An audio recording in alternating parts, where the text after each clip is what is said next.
What's good, y'all? It's Drew here, back with another video. Alright, so chapter 1009 review, we're gonna get right into it. Chapter's called Hell, so, that's always pleasant. First things first is question of the day. Question of the day is, what's your favorite anime OST? I'm gonna keep asking this question until I get enough answers, because I really want to know what y'all think. We had that whole thing with Kinemon and Orochi, and basically the scabbards and Orochi. And we start with that, where Orochi's, revealing his big plan and stuff, and how, he would never be, he wasn't afraid of all of them, and, all that stuff. And Kinemon is like, I don't have time for this. And he just cuts him up. And he does that joint so quickly, like, I'm telling you, obviously Orochi turned to his snake form, which I think everyone, all the fandom knew it was coming, right? He turned to the snake form, and he was talking all that ish, like, oh, y'all can't beat me. Y'all, Kaido already softened y'all up for me. And Kinemon cut him. He's like, I don't have time for this. I just don't. And he's like, all right, I don't have time to waste on you. Hell will judge you. That's the name of the chapter. So he's like, I'm done with you. I don't know how many heads were cut. It's looking like 5 to 7, which fits the theme. But I mean, seeing he came back, I obviously don't expect him to be dead that anticlimactically. You don't bring back a character just to kill him in the first panel that you brought him up. That just doesn't make sense. So he's gonna come back. So just be prepared for that. I'm thinking someone like Momo might do the last killing strike on him. But whatever happens, happens. That's not something that I'm super. I really don't. I'm at the point where it's whatever happens, happens with Orochi. But we get back to the battlefield. That's what we really been waiting for, honestly. And they're talking. Big Mom and Kaido were talking about doing a combined attack, which is insane. And obviously, because I think, at the end of the chapter, someone brought up that they got to get rid of one of the yonko, and I think it's probably Kid, or it's Kid who says, "Law, use your abilities." And Law says something that I think the fandom kind of needed in a certain way, where Law says he can't. If he could have done it, he would have done it. Basically, that's what he's saying. He said that their haki is too strong, and that's something that I think a lot of people have brought up mad times, right? Because Law's fruit's so OP. We saw what he did in Punk Hazard, but since then he hasn't really ever used his abilities as effectively. People wondered why didn't he do the shambles on Dofi with his heart, all those things, and I think that that's a good reason. Because otherwise Law's fruit, even if he can't beat you, he can just take your heart out and just crush it and you're dead. But I always felt like haki would be the equalizer. I think one of my videos I said that, maybe the haki video, that would make sense. I always feel I always feel like Conqueror's haki, probably specifically, but overall just haki would be the equalizer where Law can't just do whatever he wants to you. Because hockey's all about willpower, right? But Law's fruit's about putting you on the surgical table. I can resist being on the surgical table and you doing what you want to me type thing. So that's a really good, nice touch, I think, that Oda obviously put up. And Luffy says, heads up, they're about to swing something crazy. We can't dodge that. Kaido and Big Mom have a crazy crazy team attack, and it looks like Zoro gets in the way of it, which I seen that pan. I was like, oh, the Zoro fans gonna get on that for sure. But Zoro, what I think happened is probably Zoro took the blunt of the attack because he got in front of it, and they all survived because right after we see Big Mom saying that, or I think Kaido says that I can sense their voices, which is a little thing, that might be something more with haki and stuff. Law literally asks him, hey Zoro, you still with us? You good? He's like, thanks for blocking that attack. You didn't buy that much time, but you still blocked the attack. So Zoro did take the big blunt of the attack. So, this agenda war with Zoro, I guess that's 0.1 for Zoro, or +1 for Zoro. Luffy come out of nowhere with a freaking red hawk. I think it was gonna be a red hawk. Nowadays, I don't even know, but it was looking like a red hawk. And Kaido dodges it, and Luffy's in his cat bag right now. Luffy's like, "Hey yo, why'd you dodge that? Unless you think it's gonna hurt you, you're dodging that. Did you think that was gonna hurt you?" Kaido, but obviously Kaido's not here for the foolishness, so Kaido dodges that joint relatively easily, and hits him. Kaido dodges it, hits him he hits him straight, and then he basically. So one thing, let me not get too off task. A lot of people flame Kaido's hybrid form, deservedly so.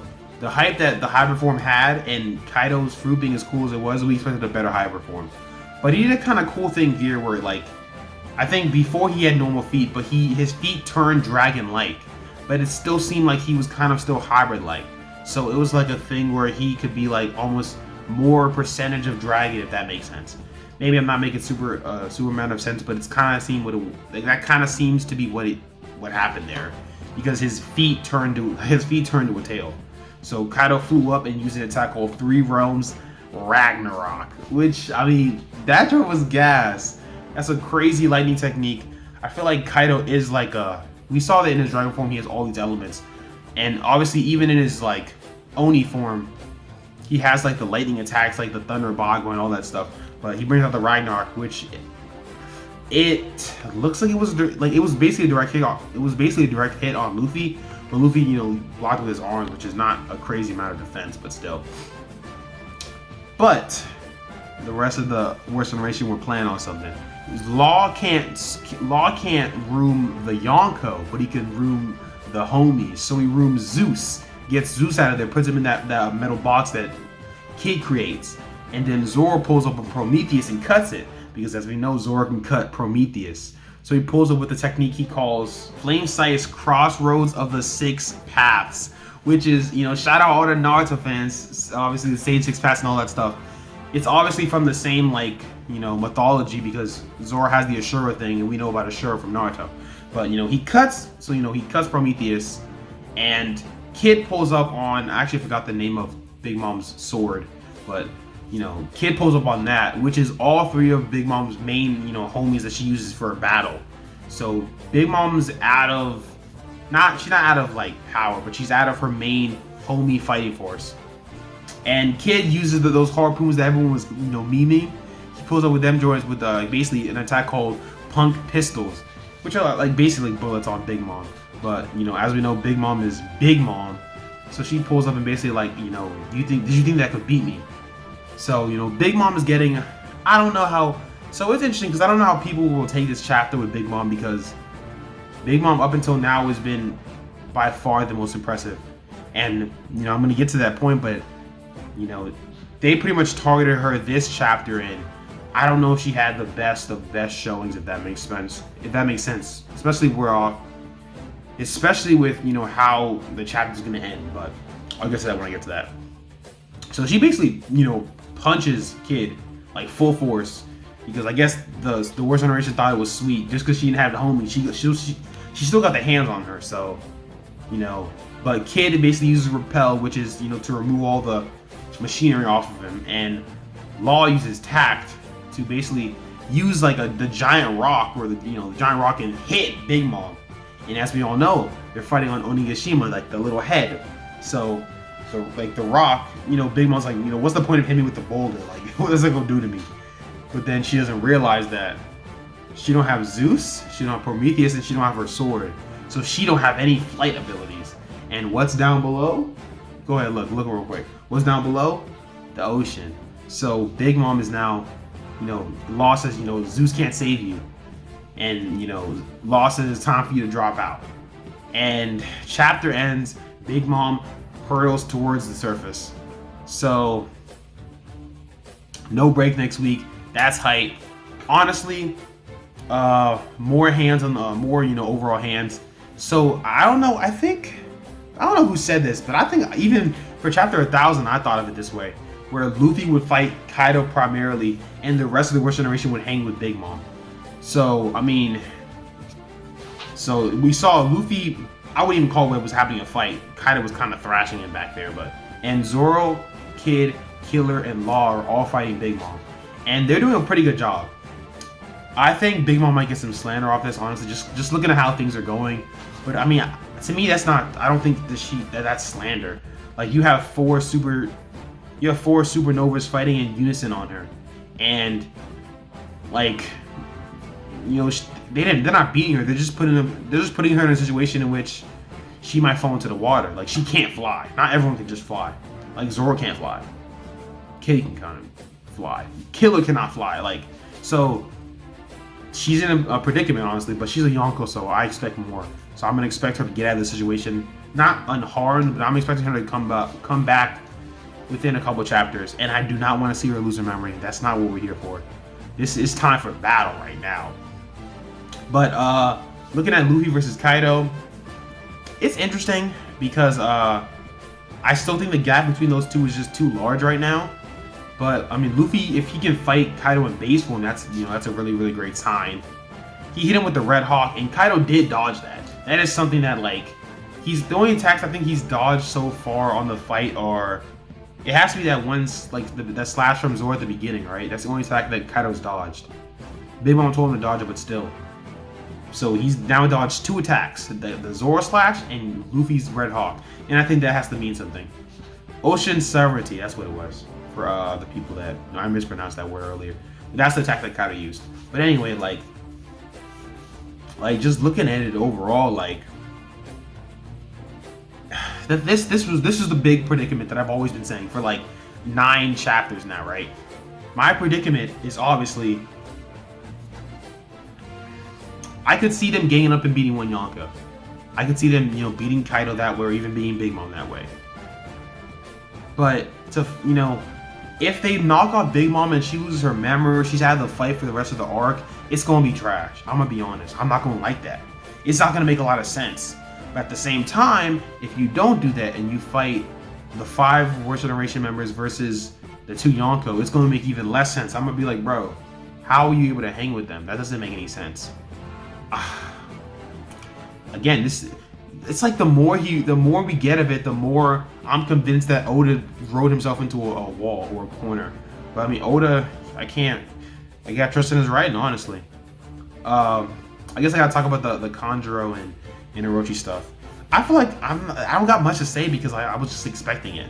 Like, I knew Orochi was gonna pull up. Like, I knew he was gonna come back, especially with those little scenes. Like, for instance, I think when we saw the CP0, we got a glimpse of Orochi's head. Like, I knew that was sus. The whole Orochi thing, I know about. I've seen a couple anime with Orochi in it in the lore, and the 7 snake heads and stuff like that, or the snake heads that always replenish and stuff. So I knew that had to come into play, especially when we saw his Devil Fruit. So seeing Orochi pull up, it is not surprising to me. Even Kinemon and the other scabbards, when they cut his head off, even now I'm like, whatever, because I know there's no way you bring him back just for him to get cut off and then within the first 4 panels. That's just not good storytelling. So expect Orochi to come back in the past. Expect Orochi to come back again.